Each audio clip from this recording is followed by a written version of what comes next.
Paz do Senhor, meus irmãos. Que bom que mais uma vez Deus te conduziu, o Espírito Santo te tocou para buscar mais subsídios. Nós da Editora Kalel, da AD Blue, somos muito gratos pela sua vida, somos gratos pelo seu interesse de buscar mais acerca do Reino de Deus, se interar mais acerca da Bíblia, se aparamentar mais para que a sua aula seja cada vez melhor, mais produtiva e o Reino dos Céus é engrandecido através da sua vida. Então, professor, saiba que você está nas nossas orações, você está no nosso interesse, nós nos preparamos para que cada vez mais venha a ser produzido um conteúdo aplicado, um conteúdo próximo, um conteúdo bem produzido para que a sua igreja venha crescer na graça e no conhecimento. Vocês já sabem da nossa lição, né? Esse trimestre nós estamos estudando a carta de Tiago e agora nós estamos na lição 8, na 8ª lição, que aborda sobre a sutileza da dissensão. Essa lição é uma lição assim, muito aplicável. Assim como a anterior, a 7, que falava sobre a língua, essa também se aplica muito ao nosso cotidiano, à nossa vida diária, e eu espero que a sua vida venha a ser abençoada. Então, já pega a sua lição, já pega a sua revista, pega o seu caderno, pega o seu computador, separa a barra do Word aí, para você fazendo anotações e produzindo a sua aula já a partir deste vídeo. Então, vamos à lição. O texto-chave aqui que eu separei para vocês, me apresentando, né? Me apresentei para vocês, eu sou Alexandre, sou professor Alexandre, fui um dos que compus a lição, participei escrevendo a lição 7, 8 e 9 e também na correção do material. E também trabalho na Editora Kalel e espero que Deus abençoe a sua vida grandemente. Temos também lá disponível no nosso site, além dos subsídios, vários livros para engrandecer a sua vida, para abençoar a sua vida. Temos lá um e-book sobre a carta de Tiago, comentando versículo por versículo, que vai te ajudar muito a produzir as suas aulas. Então, se você quer adquirir esse material, esse e-book, entre no nosso site editorakalel.com.br, que eu tenho por certo que Deus vai te abençoar grandemente através deste e-book. Vamos ao texto? Tiago 4, versículo 10. Tiago 4, versículo 10 diz assim, humilhem-se diante do Senhor e Ele os exaltará. Essa lição, ela trabalha especificamente sobre a questão da dissensão. Esse texto, essa parte, essa perícope, ela é muito precisa e profunda, toca no íntimo do nosso caráter, desnuda a nossa alma e traz a real, a raiz dos nossos problemas, das dificuldades, das dissensões que existem entre nós. Então, abra sua Bíblia aí em Tiago 4, vamos ler do verso 1 até o verso 12. Todos esses 12 versículos que compõem essa primeira abordagem do capítulo 4. Você já tem aí? Eu vou separar algumas palavras-chave aqui para você ir anotando e a gente discorrendo um pouco sobre ela. Diz assim, de onde procedem guerras e contendas que há entre vós? De onde senão dos prazeres que militam na vossa carne? Cobiçais e nada tendes, matais e invejais e nada podeis obter. Viveis a lutar e a fazer guerras, nada tendes, porque não pedes, e pedes e não recebes, porque pedes mal, para esbanjares em vossos prazeres. Infiéis, não compreendeis que a amizade com o mundo é inimizade com Deus? Aquele, pois, que quiser ser amigo do mundo, constitui-se inimigo de Deus. Ou supondes que é em vão que afirma as Escrituras, é com ciúme que nós anseia o Espírito, que Ele fez habitar em nós? Antes, Ele dá maior graça. Pelo que diz, Deus resiste aos soberbos, mas dá graça aos humildes. Sujeitai-vos, portanto, a Deus, mas resisti ao diabo, e ele fugirá de vós. Chegai-vos a Deus, e ele chegará a vós. Purificai as mãos, pecadores, e vós que sois de ânimo dobre, limpai o coração, afligi-vos, lamentai e chorai. Converta-se o vosso riso em pranto, e vossa alegria em tristeza. Humilhai-vos na presença do Senhor, e ele vos exaltará. Irmãos, não faleis mal uns dos outros. Aquele que fala mal do irmão ou julga o seu irmão, fala mal da lei e julga a lei. Ora, se julga as leis e não é legislador, mas juiz. Um só é legislador e juiz, aquele que pode salvar e fazer perecer. Tu, porém, quem és que julga o próximo? A introdução eu vou ler para você também, 2 bloquinhos bem pequenos que diz assim, O homem, desde a queda, tornou-se especialista na terceirização da responsabilidade. Devido a esse comportamento, assumir as próprias consequências consiste num verdadeiro martírio. No conteúdo a ser estudado, veremos o peso das nossas atitudes, as batalhas interiores e a nossa obrigação de assumir os resultados das nossas decisões. Concluiremos abordando o desenvolvimento de uma convivência menos julgadora e opressora com os que vivem ao nosso redor. O primeiro bloco que nós temos aqui, você tem a lição em mãos, então eu vou te dar pequenos atalhos ali, palavras-chave para que você possa acrescentar no que você já tem. Eu não vou me ater no que está escrito aí, porque você já tem disponível. Eu quero destacar aqui 3 palavras, 2 em conjunto e uma terceira como consequência dessas 2 primeiras. Aqui no primeiro verso do capítulo 4, Tiago fala o seguinte: de onde procedem guerras e contendas? Em algumas versões, brigas e guerras, né? Guerras e brigas que há entre vós. Nessa pergunta retórica, nós temos algo muito profundo aqui. Tiago, ele começa alertando, nos induzindo à reflexão, de pensarmos de onde vêm os problemas que existem entre nós. Mas a sua aplicação é muito precisa, porque ele faz uma abordagem completamente universal. As 2 palavras que ele faz uso aqui, polemos, a primeira delas, que é uma tradução literal de guerra. No idioma grego, polemos era literalmente uma grande batalha, uma guerra entre nações, entre exércitos. Só que ela não era só isso. Polemos também era o nome de eu vou usar um semideus, mas ele não era um semideus, mas era uma deidade inferior. Polemos era o deus da guerra, da batalha. Nós temos uma figura principal no panteão grego, que era Ares, o deus da guerra. Só que Polemos, segundo alguns escritores mais primários da literatura grega, coloca Polemos como um deus semi-primordial, uma segunda categoria de deus ali, que surgiu como um deus instigador de guerra.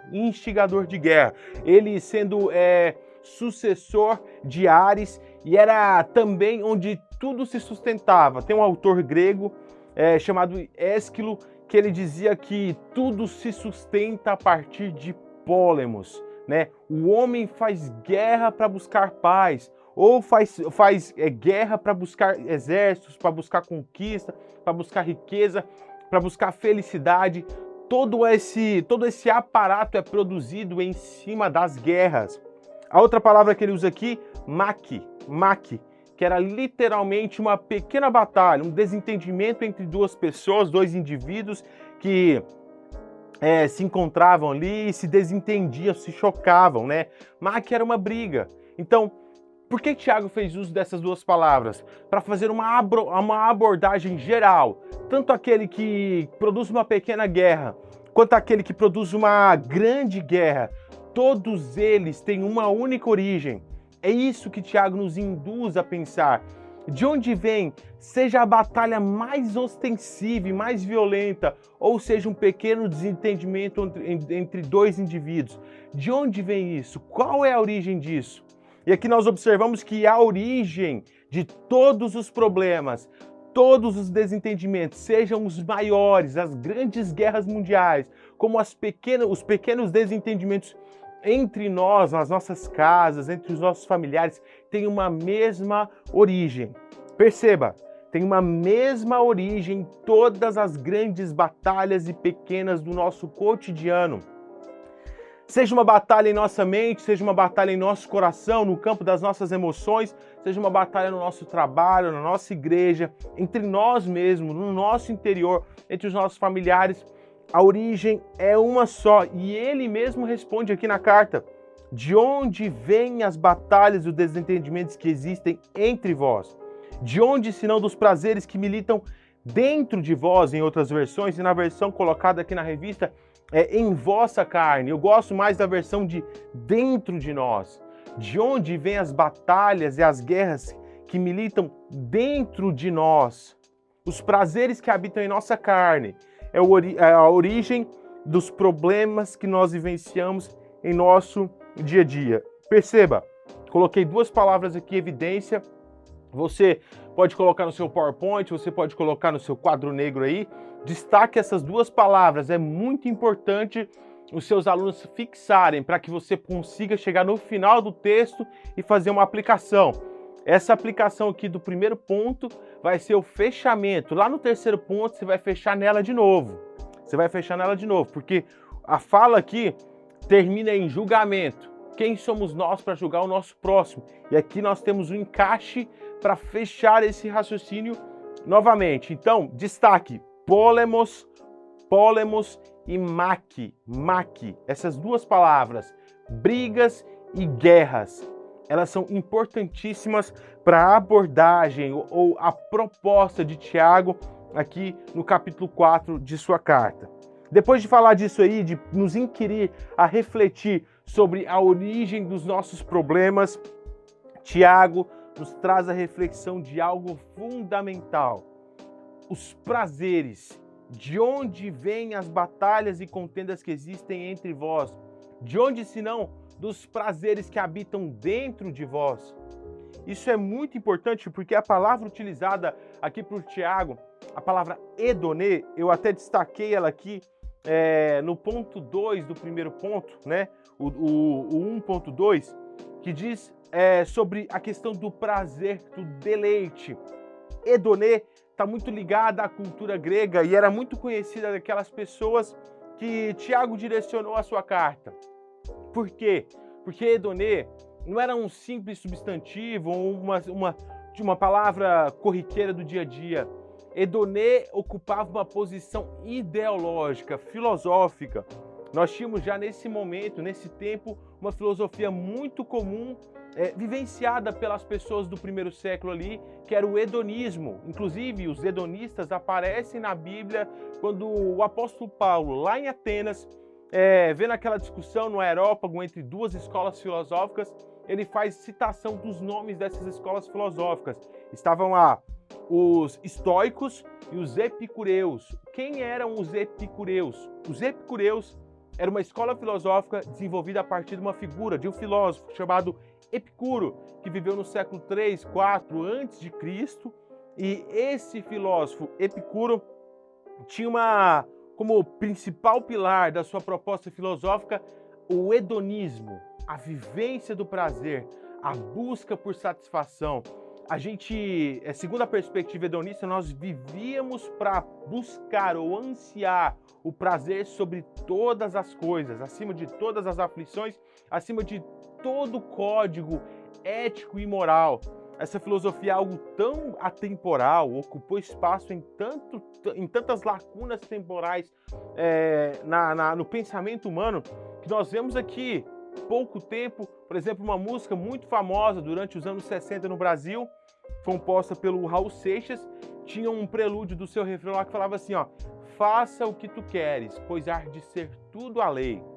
Essa frase era uma indução, um culto ao prazer, ao querer, ao desejo, à vontade, né? A minha vontade, fazer o que eu quero, pois a lei é o que eu quero.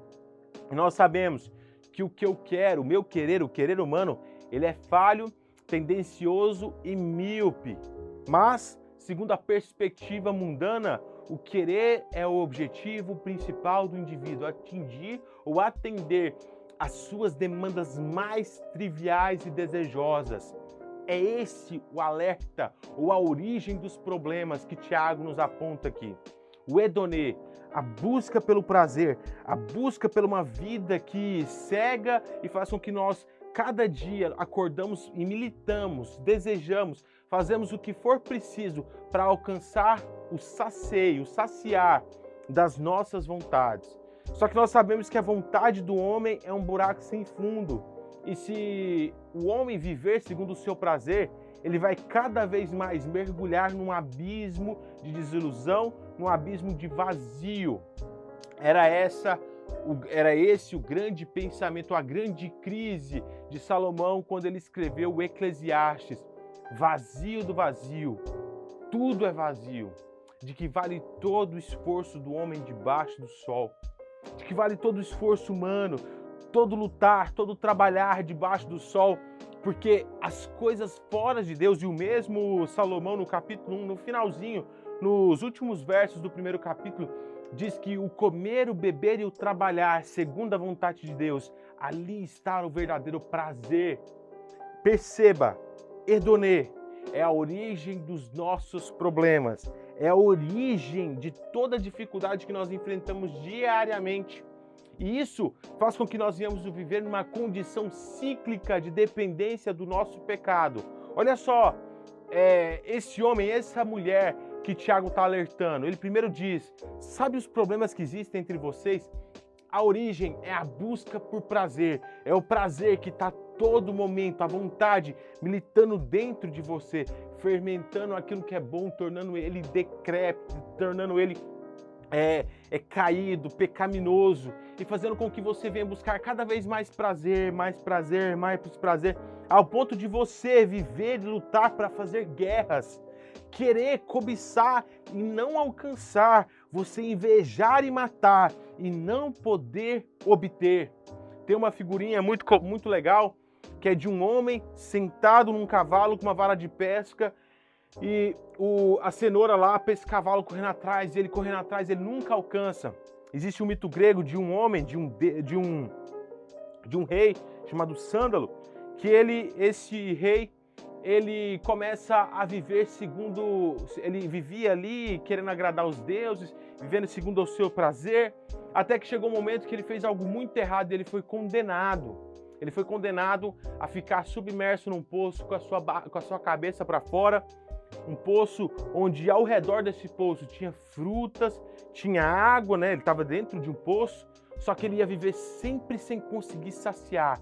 Ele estava totalmente cercado de árvores com frutos vistosos, tinha água ali, mas toda vez que ele abaixava para beber água, a água saía. Toda vez que ele esticava a mão para tentar pegar uma maçã, a árvore recolhia a sua mão.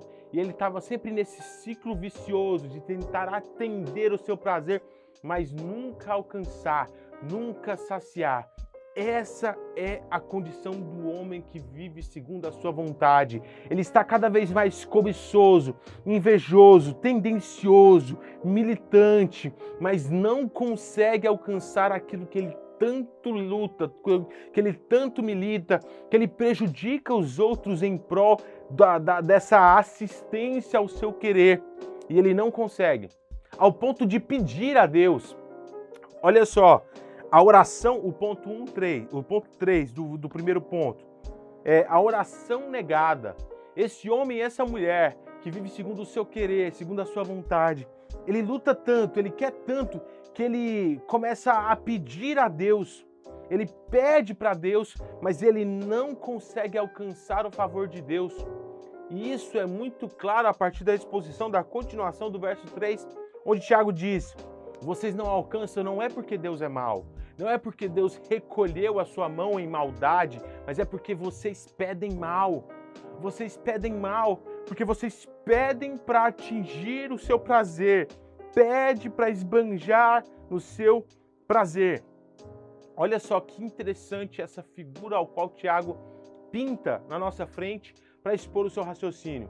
Esse homem que corre, busca, quer, ele passa em cima dos outros, ele cria problema entre os seus familiares, ele cria dissensões entre os seus irmãos da igreja, que ele, por querer tanto algo, ele chega ao ponto de pedir a Deus aquilo que ele tanto deseja, mas ele nunca vai alcançar, porque ele pede mal.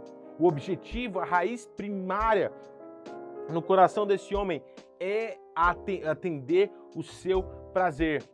Quantas vezes nós pedimos a Deus coisas que na nossa mente ou na nossa consciência mais rasa é algo bom, é algo que não é prejudicial, mas é para atender os nossos prazeres. Quantas pessoas querem um carro melhor, né? Ter um carro melhor não é errado, ter um emprego melhor não é errado, mas o objetivo dele em alcançar aquele carro novo, aquele emprego novo, é para ostentar, é para buscar aparecer mais, é para acumular mais dinheiro, é para suprir a sede de ganância e de avareza no coração dele. Deus nunca vai compactuar com isso. Deus nunca vai ter parte nisso. Por isso muitas pessoas vivem uma vida cíclica como um hamster em uma rodinha, né? É a corrida de ratos, ela está sempre correndo, sempre cansado, sempre desgastado, mas não alcança por quê? Porque busca para esbanjar em seus prazeres. Traz essa figura, solidifica, construa com seu aluno a imagem desse homem, a imagem dessa mulher, que é alguém que conhece a palavra, lembrando que a carta de Tiago ela é direcionada a um grupo de crentes, as 12 tribos da dispersão, aqueles que conheceram a palavra, que foram constrangidos e convencidos pelo poder do Espírito Santo. Mas Tiago os alerta sobre o perigo da busca pelo prazer, o quanto isso é venenoso, sutil e pode destruir a nossa vida espiritual. Essa é a reflexão ao qual Tiago nos deixa desenhado aqui, entendeu? Ao ponto de esse homem, essa mulher se tornar um adúltero. A palavra aqui, no original, a partir do verso 4. Aqui nessa Bíblia, nessa versão de Bíblia, está infiéis. O original aqui é uma palavra chamada moikeia, adúltero, adulterar. Adulterar no nosso idioma, ela está muito ligado à questão do relacionamento, né, do casamento, que um cônjuge vai lá e trai o outro, né? Só que aqui a proposta de Tiago envolve relacionamento, mas é uma perspectiva verticalizada, né? Tiago nos inquire sobre a questão do adultério, adúlteros, né? Por quê? Porque essa pessoa que foi direcionada por Deus, aceitou Jesus como sendo seu Salvador, tomou uma vida de transformação, ele começou de forma sutil, continuar a dar vazão aos seus prazeres, aquilo que militava dentro da carne dele, e ele cada vez mais foi vivendo segundo as concupiscências e ideias, mentalidades desse mundo corrompido, ao ponto de ele alterar o estado original ao qual ele foi criado. Ele transformou, ele alterou o estado relacional primário ao qual ele foi criado para exercer em Deus, para um estado menor de inimigo de Deus. Entenda a sutileza desse comportamento, ou dessa escada ao qual esse homem começou. Começou diagnosticando a origem dos problemas que habitavam dentro dele, ao ponto dele chegar a entender que era a busca pelo prazer, e que essa busca pelo prazer era a ocasião ao qual Deus não atendia as suas orações e distorceu completamente a sua vida espiritual, tornando um adúltero, um inimigo de Deus. O alerta que fica aqui, fica na aplicação do texto na página 52, que diz assim, ó: tem entendimento, eu tenho entendido que o seu maior desafio não está lá fora, mas dentro de você, está lá do lado de dentro. O nosso problema não é o nosso irmão. Retornemos aqui à introdução do texto. O nosso problema não é o nosso patrão. O seu problema não é o seu chefe. O seu problema não é a sua esposa. O seu problema não são os seus pais. O seu problema é você mesmo. Nós somos o nosso maior inimigo. Nós somos a origem dos nossos problemas. O que faz diferença, a diferença entre o sucesso e o fracasso está na forma ao qual nós lidamos com as situações diárias da vida. Um casamento ele só fracassa de vez porque um deles se deixou consumir pela podridão que habita dentro de nós. Um relacionamento, um ministério só se acaba porque um se entregou ao prazer, à busca pelo prazer que habita dentro de você. O segundo ponto é que eu faço uma pausa aqui para você refletir e organizar a sua aula. No meu ponto de vista, você, professor, você vai pegar esse primeiro ponto e vai dispensar uma atenção muito grande nele. Esse primeiro bloco da carta de Tiago é o grande abre-alas, né? Esse primeiro bloco ali do capítulo 4, do 1 até o verso 4, o verso 4, o verso 4, ele assim, é um prelúdio muito bem desenhado, é uma introdução muito sólida e que você deve gastar bastante tempo nele. No meu ponto de vista, professor, dispense bastante tempo nesse primeiro ponto, porque os outros pontos, o 2 e o 3, vai ser aquele fechamento, a aplicação de cada um desses pontos, da guerra, das brigas e dos prazeres. Vamos ao ponto 2, diz assim, ó: o remédio da sujeição. Qual é o remédio para que nós venhamos retornar ao estado original de relacionamento com Deus, deixando de ser inimigo de Deus e automaticamente deixando de adulterar o original do relacionamento que existe entre nós e Deus. O remédio é muito simples, é a sujeição a Deus. Sujeitai-vos, pois, a Deus. No enfrentamento da batalha espiritual que os leitores participam, o caminho proposto a eles era a renúncia de toda presunção e uma completa submissão a Deus. Não adianta nós acharmos em algum momento que nós somos capazes de viver uma vida ausente da sujeição aos céus. Entenda, perceba, nós precisamos sujeitar as nossas vidas a Deus. Olha só o relacionamento linkado que existe entre o texto. Muita gente fala, resistir o diabo e ele fugirá de vós. É quase um jargão, mas não existe possibilidade de resistência ao diabo, não existe possibilidade de produzir uma fuga do diabo se não existir igualmente uma sujeição a Deus. Nós precisamos, antes de querer resistir ao diabo, sujeitar a nossa vida em completo a Deus, completamente à vontade e ao querer de Deus. Sem esse elo de ligamento, torna-se impossível que nós viemos rejeitar ou resistir ao diabo, as artimanhas, as metodologias do diabo. Então, o remédio é a sujeição. A possibilidade de transformação da nossa vida só vem mediante a sujeição à vontade de Deus, vontade permissiva, de que Ele está sob o controle de todas as coisas. Em segundo ponto, a humilhação autêntica. Não uma humilhação, uma humildade falsa e plástica, mas uma humilhação entendendo de que nós somos sujeitos ao querer de Deus. Isso é independente da sua vontade. A vontade soberana suplanta a vontade humana. As coisas vão acontecer na nossa vida independente do nosso querer. Para que isso venha se tornar bênção ou se converter em bênção em nossas vidas, nós precisamos estar completamente sujeitos à vontade de Deus. Lembre-se do profeta Jonas. Jonas teve um chamado.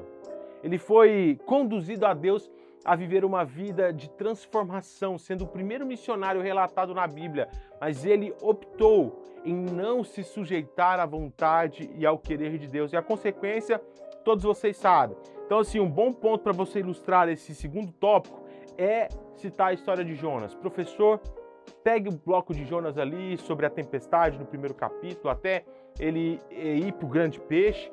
Entenda, depois você lê o segundo capítulo, que é a oração de Jonas, você vai ver o fechamento, a submissão de Deus. A aplicação. Você concorda que a manutenção do nosso orgulho é a principal causa da nossa falta de autoridade espiritual? Isso é muito reflexivo. Muito reflexivo. Terceiro ponto, lábios do bem. Não faleis mal um dos outros, né? Depois de falar sobre os problemas que existem entre nós, é a causa do problema coletivo, é a opção ou a vontade individual, Tiago nos traz a reflexão de novo ao relacionamento interpessoal.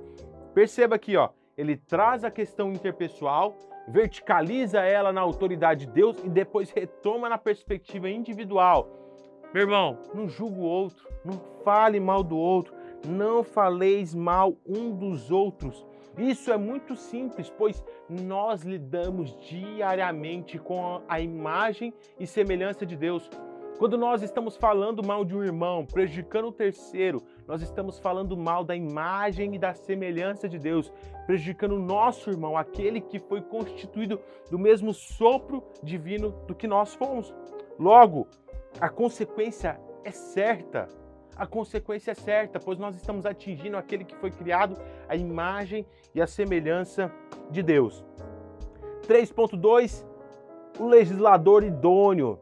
Por que nós não podemos ser legisladores ou podemos ocupar a posição de juiz?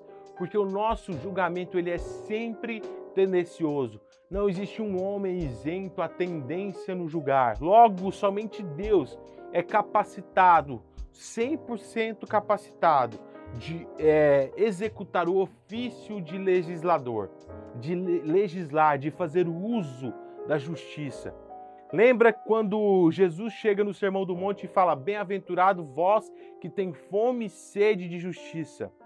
Entenda que a fome e sede é algo inerente a um homem, só que ele não tenta saciar de si, ele tem fome e sede de justiça. E o próprio Jesus diz: vocês serão fartos.